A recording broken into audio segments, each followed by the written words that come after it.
रिक्षा चालक आणि टॅक्सी चालकांना मराठी भाषा बोलता येणे, लिहिता आणि वाचता येणे अनिवार्य केलं आहे. जर या रिक्षा चालकांना मराठी येत नसेल तर त्यांचा परवाना रद्द करण्यात येणार असल्याची सुद्धा माहिती ही दिली आहे. मात्र यामुळे आता रिक्षा चालक आणि टॅक्सीधारकांच्या काय प्रतिक्रिया आहेत, त्यांच्या माध्यमातून या निर्णयाचं कशा पद्धतीनं एकूणच स्वागत केलं जात आहे का याला विरोध केला जात आहे, याचा आढावा घेण्यासाठी आपण सध्या कुर्ला या परिसरात आलो आहोत. ज्या ठिकाणी आपण जर पाहिलं तर आपण या ठिकाणी पाहू शकता की शेअर टॅक्सी त्यासोबत मित्र टॅक्सी या दोन्ही रिक्षांची खरं तर रांग या ठिकाणी लागत असते. अनेक नागरिक या ठिकाणाहून आपापल्या घरी जातो किंवा मग कामासाठी या रिक्षाने जात असतो. मात्र या रिक्षा चालकांच्या काय प्रतिक्रिया आहेत ह्या आपण आज जाणून घेणार आहोत. आपल्यासोबत या ठिकाणी सर्वप्रथम काही रिक्षा चालक आहेत. दादा, जय महाराष्ट्रामध्ये आपलं स्वागत आहे.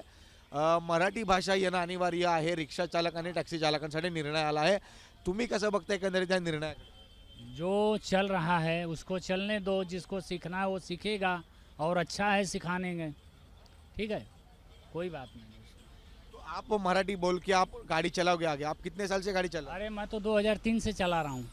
हाँ, जब सीखा ही नहीं है, जब सीखेंगे तब न बोलेंगे। सही बात है ना। अभी एक बैग इतना परिवर्तन कैसा होगा, कुछ तो टाइम लगेगा ही इंसान को। सही बोल रहा हूँ ना, ठीक है ना।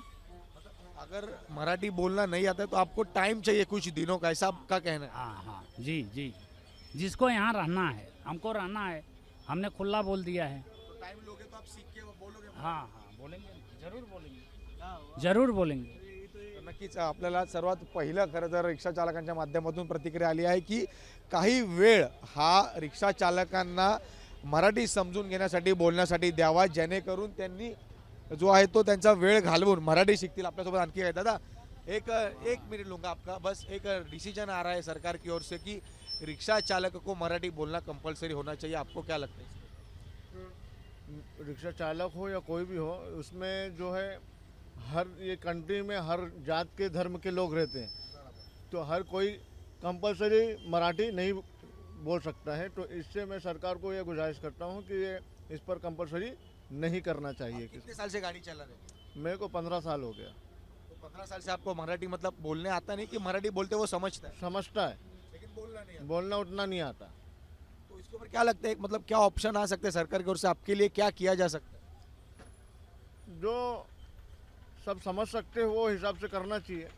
अब मैं क्या कहूँ उसमें. आपल्यासोबत प्रवासी सुद्धा आहेत. मित्रांनो, काय वाटतं एकंदरीत या निर्णयाकडे, कसं वाटतं? म्हणजे मराठी बोलणं, महाराष्ट्रात राहताय तर मराठी आलं पाहिजे हा कायदा होता, म्हणजे हे असं मनसे सुद्धा म्हणत आलं. मात्र आता रिक्षा चालक आणि टॅक्सी चालकांसाठी सुद्धा हा नियम लागू होणार आहे. बरोबर, ॲक्च्युली मराठी आलंच पाहिजे, कारण की महाराष्ट्रात राहतो आपण, तर मराठी आलंच पाहिजे. आणि 15 वर्ष राहिले, 20 वर्ष, माणूस 1 वर्षात मराठी शिकतो ॲक्च्युली. पण अनेकांना असं सुद्धा समस्या येत आहेत की त्यांना लिहिता वाचता येत नाही, पण मराठी समजते, तुटकी फुटकी बोलताही येते. तेवढं नॉर्मल बोललं तर पण चालेल, पण मराठी बोललं पाहिजे आयुष्यात महाराष्ट्रामध्ये तरी. तर माझा हे आहे हक्काचं. नक्कीच आपण म्हणतो की प्रवाशांची सुद्धा हीच मागणी आहे की मराठी महाराष्ट्रात राहतात तर मराठी बोलणं आलंच पाहिजे. पण आणखी काही रिक्षा चालकांशी बोलूयात. दादा, किती वर्षापासून रिक्षा चालवताय तुम्ही? अभी 2 साल हुआ. ये डिसीजन देखा आपने रिक्शा चालकों के, मतलब मराठी बोलना नहीं आएगा तो आपको रिक्शा चलाने नहीं मिलेगा? नहीं मिलेगा तो गांव जाएंगे और क्या करेंगे. गाँव चले जाओगे? हाँ, क्या लेकिन मराठी नहीं सीखोगे? इतना टाइम तो देना चाहिए ना सामने वाले को. पर 1 महीने, चाहिए आपको? कम से कम 6 महीना साल भर तो टाइम देना चाहिए सामने वाले को. अगर 6 महीना टाइम देगा तो आप सीख के मराठी बोलोगे? बराबर है, सीख जाएगा आराम से. अभी फिलहाल तो आप बंद कर दोगे फिर टैक्सी? तो भी बंद करना ही पड़ेगा. जब सब बंद है तो मैं भी बंद कर दूंगा ना. मैं कहीं अलग से थोड़ी आया हूँ. नक्कीच यांचं खरं तर वेगळं दुःख जाणवायला पाहायला मिळतंय. खरं तर त्यांचं म्हणणं आहे 6 महिन्याची वेळ द्या, अन्यथा ते रिक्षाच चालवणं बंद करतील. सर, तुम्हाला काय वाटतं? रिक्षा चालवता तुम्ही? म्हणजे कसं, आता मराठी बोलणं कंपल्सरी केलेलं आहे, पण इतर भाषिक लोकसुद्धा या ठिकाणी आपल्या पोटा पाण्यासाठी खरं तर रिक्षा चालवतात, त्याकडे कसं बघता तुम्ही? नाही ना, मराठी लोकांना पहिलं तुम्ही प्राधान्य द्यायलाच पाहिजे. ते तर हक्काच आहे. आणि ह्यांना येत नाही मराठी, बाकीचं सगळं येतं का? ह्या लोकांना, बाकीचे लोक त्यांना जे मराठी येत नाही, बाकी पॅसेंजरला लुटायला बरोबर येतं ना, मग मराठी शिकायला काय होतं यांना? आता काही रिक्षा चालक जे आहेत, जे वेगळ्या भाषिक आहेत, त्यांचं म्हणणं आहे की एक 6 महिने 8 महिन्याची कालावधी द्यावी शिकायला. गाडी शिकण्यासाठी त्यांना 6 महिने 8 महिने लागतात का? नाही ना. नाही लागत ना त्यांना, तेव्हा त्यांना पटकन चालते ना. मग आता 6 महिन्यांनी 8 महिने कशाला पाहिजे? तुम्हाला काय वाटतं बाबा, एकूणच जे काही हे नियम आता लागू करण्यात येणार आहेत, परवाने रद्द होणार जर मराठी बोलता आलं नाही तर, हा योग्य निर्णय वाटतो का तुम्हाला महाराष्ट्रासाठी? तसा विचार केला तर फक्त रिक्षावाल्याच कसं टार्गेट करतात. तुम्हाला काय वाटतं आणखी कुठल्या ठिकाणी मराठी लागू वरूनच झालं? झाला ना, भ्रष्टाचार जरी झाला तर वरूनच झाला ना. तुम्ही परवाना देताना का नाही विचार केला? ज्यावेळी परवाना दिला रिक्षावाल्यांना त्यावेळी त्याचं सगळं इतिहास का नाही पाहिला? आणि त्यावेळी तुम्ही आता पैसा कमवला आणि आता लॉस दाखवण्यासाठी आपलं रिक्षावाले टार्गेट करून ठेवले. इतर कोणत्या ठिकाणी आणखी मराठी म्हणजे बोलता आली पाहिजे किंवा इतर सगळ्याच व्यवसाय ठिकाणी, सगळ्याच ठिकाणी. प्रत्येक ह्याच्या देशामध्ये आपली भाषा चालते. महाराष्ट्रातच फक्त मराठी भाषा चालत नाही. तर संविधानात तर असं लिहिलेलं आहे ना, कोर्टाचा कुठलाही अर्ज मराठी भाषेत चालतो. इंग्लिशमध्ये चालतो का? मान्य करून घेतं का? मराठी भाषा चालते. मग आपल्या महाराष्ट्रात का तसं नाही? बाकी तुम्ही कर्नाटकला जावा त्यांचीच भाषा, इतर कुठं पंजाबला जावा त्यांची भाषा, MP ला जावा हिंदी भाषा. मग इथे आपल्या महाराष्ट्रातली मराठी भाषा आहे का? मग दुकानावर कसं नोवेल्टी प्रत्येक नाव असं मराठी नाव आहे का? कुठे आहे का महाराष्ट्रात? बघितले का तुम्ही? पनवेलच्या पुढे गेल्याच्या नंतरच मराठी दुकानाची नावं भेटणार, बाकी इतर ठिकाणी नाही. तुम्हाला असं वाटतं का मुंबईत राजकारणासाठी कुठेतरी मराठी भाषेचा वापर केला जातो? आता तसं नाही, राजकारणासाठी नाही. मराठी भाषेचा जो आपल्या महाराष्ट्राची जी भाषा आहे ती इथे चालली पाहिजे असा उद्देश पहिल्यापासून होता. पण तो चालत नाही, त्याला काय करणार? चालली पाहिजे ना ती. दादा आपलं काय मत आहे? तुम्ही रिक्षा चालवता, किती वर्षापासून चालवता? मराठी तो जो भी है तो धीरे धीरे सीखता है, एक में कोई सीखता नहीं है, ठीक है ना. और ये महाराष्ट्र का भी आदमी बाहर में भी है, दुबई में, सऊदी में, हर जगह भी है. तो उन लोग ऐसा कोई कानून तो नहीं है, समझे ना. और क्या, धीरे धीरे सीखेगा आदमी, धीरे. आपण किती वर्षापासून रिक्षा चालवत आहे? तर आपण पाहतोय की काही जे आहे रिक्षा चालक आहेत यांना खरं तरी मराठी बोलता येत नाही आहे, परंतु प्रयत्न जे आहे ते त्यांचे सुरू आहेत आणि काही वेळ हा काही चालकांच्या माध्यमातून मागण्यात येत आहे त्यांच्या, जेणेकरून त्यांना मराठी शिकता येईल आणि मराठी बोलून जे आहे ते पुढे त्यांचा हा व्यवसाय पुढे चालवता येईल. दादा किती वर्षापासून रिक्षा चालवत आहे? मैं 11 वर्ष. मराठी बोलणं अनिवार्य केलं आहे रिक्षा चालक आणि टॅक्सी चालकांना. तुम्ही या निर्णयाची सहमत आहात का? अभी देखो दादा, इतना तो बोलना बोलेंगे तो अपने को सीख रहे हैं. अब लिखना बोलेंगे तो पढ़े लिखे रहते तो हम लोग ये रिक्शा थोड़ी चलाते दादा. बराबर ना. बोलना बोले तो हम लोग वो सीख जाएंगे. अब पढ़ना लिखना बोलेंगे तो हम लोग वो कैसा सीखेंगे? मग म्हणजे आता तुम्ही जर काही 6 महिन्याची वेळ दिली तर तुम्ही शिकून मराठी बोलणार का आणि गाडी चालवणार का? हाँ, आम्ही शिकणार. बेसिक म्हणजे तुम्हाला माहिती असेल की लोकांना जाताना येताना प्रवासाला काय काय मराठी बोलतात लोक, इतकं मराठी माहिती आहे तुम्हाला? माहिती हो रही. काय काय बोलावं लागतं? वो जसं कुठे चालायचं आहे, राईट घेऊन लेफ्ट घेऊन थांबा येते, वो सगळं माहिती आहे आम्हाला. बेसिक मराठी समजते, थोडं बोलते तर फक्त प्रॉपर येत नाही. पण नाही. नक्कीच. बाबा आपलं काय मत आहे? आपण किती वर्षापासून गाडी चालवतात, रिक्षा चालवतात? रिक्षा नाही आहे, मी टॅक्सी चालवतो. टॅक्सी चालवता हां. टॅक्सीला इथेच बंधनकारक केलेलं आहे. हो, ते कायद्याने योग्य आहे. मराठी बोलणं महाराष्ट्रात आता म्हणून मराठी आलं पाहिजे. आलं पाहिजे. कारण काय पण आता यामुळे काय होतं बाबा की इतर भाषिक जे लोक आहेत ते आपल्या इथं शिकायला किंवा रोजगारासाठी पोटा पाण्यासाठी येतात, यांचे सुद्धा तर यामुळे हाल होताना असा प्रश्नचिन्ह उपस्थित होते. ते हाल होतात ती गोष्ट वेगळी आहे. पण या टॅक्सी लाईनमध्ये आणि ॲटो रिक्षामध्ये पॅसेंजर बरोबर आहे ना, मराठी हे बोलताच आलं पाहिजे. आणि मराठी हिंदी काय अवघड नाही. त्यांनी 1 महिना जर प्रयत्न केला ना आणि ते जर पुस्तक घेतलं ना, पहिलीचं दुसरीचं पुस्तक जर घेतलं ना तर ते उत्तमरित्या मराठी बोलू शकतात. पण तसा प्रयत्न केला पाहिजे. पण तसं प्रयत्नच करायचा नाही आहे. आज 50 वर्ष झाली, मी 55 वर्ष टॅक्सी चालवतो, तर माझ्याबरोबर पण 50 भैया आहेत. पण काहींना तोडकी मोडकी येते, पण काहींना शिकायचीच नाही. आता अनेकांचं म्हणजे आपण सुद्धा आम्ही विचारणा करत होतो त्यावेळी काही लोकांकडनं कळालं की ते कालावधी मागत आहेत 6 महिने 8 महिन्याचा, जेणेकरून त्यांना शिकायला मिळेल आतापर्यंत मराठी म्हणजे 6 महिन्यात. पण यापूर्वीपासून ते 10-10 वर्ष गाडी चालवतात. चालवतात 10 वर्ष नाही 50 वर्ष चालवतात, पण मराठीचं त्यांना गंध नाही.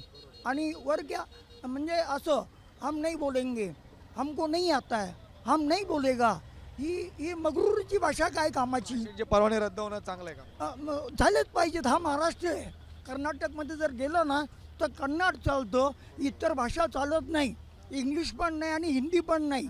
पश्चिम बंगालमध्ये जर गेलं ना तर बंगाली भाषा चालते, हिंदी आणि इंग्लिश पण चालत नाही. आपण तिरुपतीला जरी गेलो तर तिथे सुद्धा चहाचे जेवायचे हाल होतात, कारण हिंदी कोणी बोलत नाही. मग महाराष्ट्राने मराठीचा आग्रह केला तर ते यांनी का शिकू नये आणि ती अस्मिता का ठेवू नये हे मताचा मी आहे. आणि यांनी 6 महिन्यामध्ये तो प्रचंड मराठी बोलू शकतो, एकदम तंत्रशुद्ध, म्हणजे न्यूज चॅनलप्रमाणे आणि वृत्तपत्राप्रमाणे मराठी बोलू शकतो. आणि बोललं पाहिजे ही माझी इच्छा आहे. 100% बाबा, म्हणजे आपण सरकारच्या निर्णयाशी सहमत आहात. सहमत आपण मी आहे. आणखीन काही लोकांशी सुद्धा बघा, बोलूयात. बाबा, तुम्ही काय कसं बघता एकूणच या निर्णयाकडे? मराठी बोलणं अनिवार्य, महाराष्ट्रात राहता तर मराठी आलं पाहिजे. या कायद्याने आता रिक्षा चालक आणि टॅक्सी चालकांना मराठी बोलता आलं नाही तर त्यांचे परवाने रद्द करण्यात येणार आहेत. नाही, मराठी तर शिकलंच पाहिजे.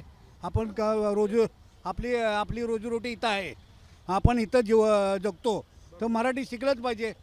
बरं, आता ह्याच्या मागून सुद्धा सांगतंय सरकार की मराठी शिका, मराठी बोलत नाहीत.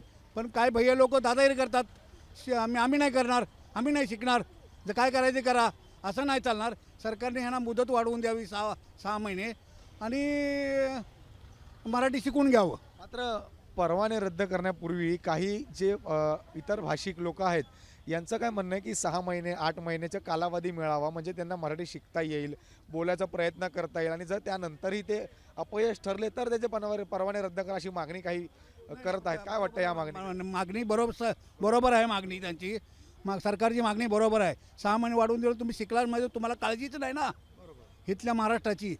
कमावतो आपण, खातो इथं, तर मराठी नाही ना बोललं पाहिजे. धन्यवाद. बाबा, आपण किती वर्षापासून गाडी चालवत आहात? 20-22 वर्ष. आपण मराठी बोलता? हाँ, कम बोलता हूँ. पण मराठी समजतं, कळतं, बोलू शकता नॉर्मली प्रवाशांसोबत? हाँ हाँ. बरं, मग आता 1 तारखेपासून परवाने रद्द होत आहेत, ज्यांना मराठी बोलता लिहिता वाचता येत नाहीये, मग आता मी साथ देतो. हाँ हाँ. मग तुम्ही जे इतर भाषिक लोक आहेत आता त्यांचं काय होणार असा सुद्धा प्रश्न तिकडे उपस्थित होतोय. कारण अनेकांचं असं म्हणणं आहे की त्यांना शिकण्यासाठी वेळ हवी. तुम्ही आता इतके वर्ष राहता, तुम्हाला वेळ लागेल का शिकायसाठी मराठी? टाइम वेळ लागत. हाँ. बरं बाबा, आपण किती वर्षापासून गाडी चालवता? मी आज 25 वर्षापासून रिक्षा चालवतो. प्रॉपर मराठीच आहे. आणि ही सरकारची जी मागणी आहे, निर्णय आलेला आहे, हे योग्य आहे. खरोखरच आज रिक्षामध्ये जे अनेक प्रप्रांतीय इतर भाषिक लोक घुसखोरी केलेली आहे. एजंट लोकांनी बऱ्याच लोकांना पैसे घेऊन परमिट दिलेले आहेत. त्यांना मराठीसुद्धा येत नाही आणि बरोबर हिंदीसुद्धा येत नाही. अशा लोक आज रिक्षा लाईनमध्ये आलेले आहेत. त्यांच्यावर योग्य ती कारवाई झाली पाहिजे आणि हे लवकरात लवकर झाली पाहिजे. हे मान्य आहे, ज्या उत्तर भारतीय हिंदू किंवा भैया लोकांना मराठी येत नाहीत त्यांना शिकायला वेळ दिला पाहिजे. पण ज्या लोकांचे काही पेपर नसताना, वास्तव्य दाखला नसताना, लायसन नसताना, बॅज नसताना अशा लोकांना बरेच परमिट भेटलेले आहेत आणि रिक्षाही भेटलेली आहेत. जे 15,000 रुपये भरून एजंट लोकांनी 25-25, 30-30 हजार रुपये घेऊन त्यांना परमिट दिलेलं आहे रिक्षासोबत, बजाजचं लोन मारून. ते रिक्षा काही जमा पण करतायत. ह्या लोकांवर लवकरात लवकर कारवाई झाली पाहिजे आणि ही सरकारची योग्य ते निर्णय आहे. निश्चितच जसा आपण एक प्रश्न उपस्थित केला याच धरून करतं, यालाच धरून कुठेतरी राज्य सरकार हे पाऊल उचलतं का असा सुद्धा प्रश्न आहे. कारण की अनेक जे आहे ते गैरपत्रकद्वारे करून रिक्षा घेतलेली लोक आहेत. त्यामुळे आता नवीन जे परवाने येतील, ज्यांचं चाचपणी होणार, मराठी बोलता येत आहे की नाही, वाचता लिहिता येत असेल तरच त्यांचे परवानगी पुढे हे कंटिन्यू राहणार, हा निर्णय आला. बरोबर असंच पाहिजे. ज्या लोकांना मराठी येत आहे त्यांना त्यामुळे आता मराठी जे आपली मराठी लोक आहेत हे मोठ्या प्रमाणावरती बाहेर पडतील का, म्हणजे रिक्षा चालवण्यासाठी असेल किंवा टॅक्सी चालवण्यासाठी मोठ्या प्रमाणात? हो भरपूर भरपूर आज रोजगारासाठी आपला मराठी माणूस रिक्षा टॅक्सी चालवतच आहे. पण हे जे परप्रांतीय लोकांना जे लायसन बॅच दिले आहेत त्यांच्यामुळे धंदे नाही आहेत, त्यामुळं मराठी माणूस वैतागतोय. जर हे परप्रांतीय लोक कमी झाले तर खरोखरच मराठी माणूस चांगल्या पद्धतीने रिक्षा चालवल, टॅक्सी चालवलो, चांगली सेवा देईल. बाबा, आपण किती वर्षापासून रिक्षा चालवत आहात? मी 92 पासून चालवत आहे. 92 पासून रिक्षा चालवत? हो. बरं, काय अनुभव आहे आतापर्यंत? आताचा 1 मे पासून मराठी बोलणं अनिवार्य आहे. यापूर्वी तुम्ही आता इतकी वर्ष रिक्षा चालवताय, कधी हा निर्णय आला नाही, पण आताचा निर्णय कसा वाटतो? आताचा निर्णय ॲक्च्युली चांगलाच आहे. कसं माहिती आहे का, जे बी होतं ते बरंच होतं आहे. मराठी बोलायला यायलाच पाहिजे रिक्षावाल्यांना. पण यापूर्वी येत नव्हतं, इतर भाषिक लोक मोठ्या प्रमाणावरती रिक्षा चालवत होते, टॅक्सी चालवत होते. बरोबर आहे, ते चालवत होते. पण आता कसं नेम बदललेत ना, कानून जरा कडक झालेला आहे. आणि आता एका परमिटवरती 2-2, 3-3 परमिट गाड्या चालवतात लोक. पण त्याच्यामध्ये पोलीस कारवाई करते. आणि नाव कोणाचं खराब होतं? राजसाहेबांचं. बोलतो राजसाहेब मराठी बोलायला लावतो, पण ते डायरेक्ट कोणच आहे ना. राजसाहेब काय करणार? मराठी बोलणं ॲक्च्युली खरं आहे ते. म्हणजे महाराष्ट्रात राहताय तर मराठी आलं पाहिजे. हो, महाराष्ट्रात जिथे ज्या एरियात राहतो ना आपण मराठीत, महाराष्ट्रामध्ये, तर मराठी बोलणं जरुरी आहे. मराठी बोलता यायलाच पाहिजे प्रत्येकाला. हो. मित्रा, आपण किती वर्षापासून रिक्षा चालवतो? मी 2007 मधून चालवतोय. हां, तर मला वाटतं नेमकं मराठी बोललीच पाहिजे. तुमचा अनुभव कसा आहे? म्हणजे तुम्ही आता सोबत असता, इतर भाषिक लोकही तुमच्या, इतर रिक्षा चालक हे तुमच्या सोबत असतात. एक प्रवाशांचा म्हणजे कसा एक सहवास असतो तुमच्यापर्यंत, प्रतिसाद कसा असतो त्यांचा? लय चांगलं असतं. तर आम्ही मराठीत बोलतात, समोरचे लोक मराठीत बोलत नाही. कधी भाषेवरनं असा वादविवाद कधी आपल्याला जाणवला का? म्हणजे प्रवाशांचा कधी हिंदी भाषिक चालकांसोबत असा काही झाला किंवा काय भाषेवरनं कधी? काय नाही झालं. होतं ना, असे पण वाद होतात.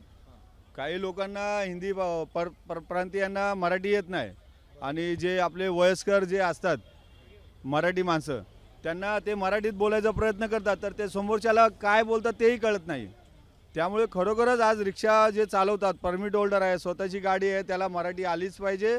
हे सरकारचा निर्णय अतिशय योग्य आहे. याला लवकरात लवकर अंमलात आणलं पाहिजे. नक्कीच 1 तारखेपासून हा निर्णय लागूच होणार आहे. मात्र त्यापूर्वी अनेक रिक्षा चालकांमध्ये भीतीचं वातावरण झालेलं आहे. भाषिक वाद कुठेतरी निर्माण होतो का असा प्रश्नचिन्ह उपस्थित केला जात आहे. इतर भाषिक लोकांमध्ये सुद्धा संभ्रम झाला आहे. तुम्ही किती वर्षापासून गाडी चालवता? मी 2004 पासून चालवतो. जो निर्णय आला आहे काय वाटतं, योग्य आहे? योग्य आहे निर्णय, योग्य आहे. मराठी लोकांना बोललंच पाहिजे. कदाचित पॅसेंजर पण कधी मराठी बोलतच नाही आहे. डायरेक्ट भाई भैया हेच बोलतं. पॅसेंजर मराठी बोलतच नाही. मराठी अजून मराठी बोलत नाही. ते का असं होतंय? पण आता त्यांना समजलं पाहिजे. आपण मराठीत बोललं तरी पॅसेंजर हिंदीच बोलतो. म्हणजे तुम्ही मराठी बोलला तरी ते हिंदीच बोलतात पॅसेंजर. मग आता आपण तरी काय बोलू शकतो? कुठेतरी हे थांबलं पाहिजे असं वाटतं. पाहिजे, थांबलंच पाहिजे. कारण लई हे मराठी जागे झाले पाहिजे. मराठी जागे नाहीत तोपर्यंत काहीच होऊ शकत नाही. अजूनही मराठी जागेच झाले पाहिजे. मराठी लोक जागे होत नाहीत, तो प्रॉब्लेम आहे. त्यामुळे इतर भाषिक जे चालक आहेत यांच्या कुठेतरी पोटा पाण्याचा प्रश्न पण उपस्थित होतो. आता ते एजंट लोकांनी पैसे खाऊन बनवलेलं आहे सगळं. त्यांनी एका पेपरवरती 5-5, 10-10 गाड्या काढल्या आहेत. त्यांची विक्री झाली, त्यांचा फायदा झाला सगळ्यांचा. तो प्रॉब्लेम आहे. बाकी काय नाही. हे परप्रांत्यांचाच जे दिलेलं आहे ते लोकांनी एका गाडीवरती, एका ह्याच्यावरती पेपरवरती बोकस 17-18 गाड्या काढलेल्या आहेत. त्यात बजाजचा फायदा झाला, एजंटचा फायदा झाला, पोलीसवाल्यांचा फायदा झाला. कर्मचारी, सरकारी कर्मचारीच भ्रष्टाचार करतो, तर बाकीचे काय करणार नाहीत? करणारच. नक्कीच एक गंभीर प्रश्न खरं तर या ठिकाणी उपस्थित केल्याचा पाहायला मिळाला. अनेक जे रिक्षा चालक आहेत यांच्या माध्यमातून एका कागदपत्रावरती अनेक रिक्षा या घेतल्या जात असल्याची माहिती खरं तर आत्ता आपल्या समोर अनेक रिक्षा चालकांच्या माध्यमातून आली. मात्र महाराष्ट्रात राहत आहात तर मराठी येणे हे अनिवार्य आहे अशी सुद्धा प्रतिक्रिया अनेक रिक्षा चालकांची आहे. आपण आणखीन काही या ठिकाणी रिक्षा चालकांशी संवाद साधू आणि त्यांच्या माध्यमातून सुद्धा जाणून घेऊ की नेमकं या निर्णय स्वागतार्ह आहे का निषेधार्ह आहे. दादा, मराठी बोलणं अनिवार्य आहे, तुमच्यासाठी हा निर्णय कसा आहे, तुम्ही कसं बघता? मराठी बोललं पाहिजे, मराठी आलं पाहिजे थोडंफार. तर आता पॅसेंजर बी हिंदीमध्ये वार्ता करता, आम्हाला कधी काय समजत बी नाही, बडबडतं बी असतं. आम्ही घेऊन जातो, प्रत्येक ठिकाणी पाहिजे तर. किती वर्षापासून तुम्ही गाडी चालवता? मला झाले आता 10 वर्ष दादा. हो. पण आता जो निर्णय झाला यामुळे आता एक वेगळं वातावरण आपल्याला पाहायला मिळेल का सगळीकडे? हा भेटेल ना, थोडंफार तर भेटणार. जय महाराष्ट्र सर. ठीक आहे. तर नक्कीच आपण पाहतोय की महाराष्ट्रात राहताय तर मराठी भाषा ही बोलता लिहिता आणि वाचता आलीच पाहिजे अशी प्रतिक्रिया काही रिक्षा चालकांच्या माध्यमातून येत आहे. मात्र जे इतर भाषिक रिक्षा चालक आहेत त्यांची अशी प्रतिक्रिया आहे की त्यांना काही काळ हे भाषा शिकण्यासाठी वेळ हवा, म्हणजेच 6 महिने किंवा 8 महिन्याची वेळ ही त्यांना भाषा शिकण्यासाठी, वाचण्यासाठी आणि लिहिण्यासाठी देण्यात यावी, जेणेकरून ते भाषा शिकून जे आहे ते इतर प्रवाशांसोबत बोलतील. त्यामुळे आता ज्या पद्धतीने राज्य सरकारने घेतलेला निर्णय आहे की 1 मेपासून प्रत्येक रिक्षा चालक आणि टॅक्सी चालकांना मराठी बोलणे लिहिता वाचता येणं अनिवार्य आहे, यावरती आपण रिक्षा चालकांची प्रतिक्रिया जाणून घेतली. मात्र अनेक रिक्षा चालकांमध्ये भीतीचे वातावरण, संभ्रमाचे वातावरण पाहायला मिळते, कारण इतर भाषिक जे रिक्षा चालक आहेत यांच्या कुठेतरी रोजगारावरती प्रश्नचिन्ह उपस्थित होताना आता पाहायला मिळतो. त्यामुळे राज्य सरकारच्या माध्यमातून जे इतर भाषिक रिक्षा चालक आहेत यांच्यासाठी काही उपाययोजना केल्या जातात का, यांना काही काळ वेळ हा भाषा शिकण्यासाठी दिला जातो का, हे सुद्धा पाहणं तितकाच महत्त्वाचं असणार आहे. व्हिडिओ जर्नलिस्ट राजेश धोत्रेसह मी जय पवार, जय महाराष्ट्र न्यूज, मुंबई.